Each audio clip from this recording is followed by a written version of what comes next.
ভর সকালে DJ band party বাজিয়ে যাচ্ছে শতাধিক মানুষ, গানের তালে নাচ করছে, আবির খেলছে। কোথায় যাচ্ছে এরা, কেন নাচছে? খোঁজ নিতে জানা গেল বৃদ্ধার মৃতদেহ নিয়ে ডিজে বাজিয়ে নাচের তালে শ্মশানে যাচ্ছেন আত্মীয় পরিজন প্রতিবেশীরা।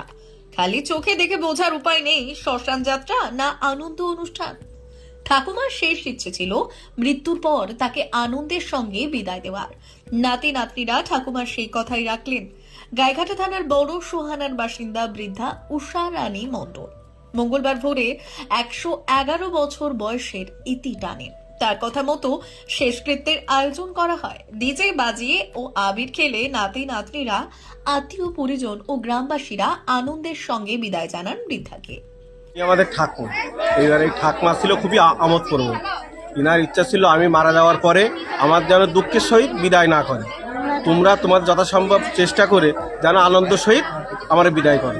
ওনার এই শেষ ইচ্ছা অনুসারে আমরা এই ডিজে ব্যান্ড পার্টি নিয়ে এসে এই ওনার শেষকৃত্য সম্পন্ন করছি। মৃত বৃদ্ধা উষারানী মণ্ডলের 4 ছেলে 1 মেয়ে রয়েছে। চাষী পরিবার, বহু বছর আগে স্বামী মারা গিয়েছে। তারপর থেকে 4 ছেলের সংসারই ছিলেন তিনি। নাতিপুতি নিয়ে ভরা সংসার। পরিবারের সদস্যরা জানিয়েছেন খুব হাসি খুশি ছিল বৃদ্ধা, সকলের সঙ্গে মিলে মিশে চলত। আগে বাংলাদেশে থাকতো, যুদ্ধের সময় বাংলাদেশ থেকে ভারতে চলে এসেছিল। এলাকার কচি কাচাদের সেই যুদ্ধের কাহিনী শোনাতো ঠাকুমা। ঠাকুমার মৃত্যুতে একদিকে যেমন শোকের ছায়া নেমেছে এলাকায়, পাশাপাশি 100 বর্ষ পার করে মৃত ঠাকুমার ইচ্ছে পূরণে আনন্দ যাত্রা করছে সকলে। তার মানুষ গেলে দেখি দেখি কথা বলি। কত বয়স হলো? 111 বছর।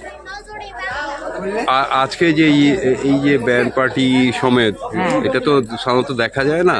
তো এইটা কেন, কারণটা কি? এইসব কারণ মানে জেঠিমার বহু আগে ছোটবেলায় বিয়ে হয়েছিল। তা বলছে আমার বিয়েতে তো আমার বাবা তো ধরা করা করে বিয়ে দিয়েছে, আনন্দ হয়নি। তা তোরা নাতি নাতনিরা তো সবই নাতি নাতনি, মেয়ে মেয়ে জামাই, তা তোমরা একটু আনন্দ করি, আমার একটু শেষকৃত্যটা করি। তাই মানে নাতি নাতনিরা, গ্রামবাসীরা সবাই মিলিয়ে আনন্দ করি, মেয়ে জামাইরা সব মিলিয়ে আনন্দ করি।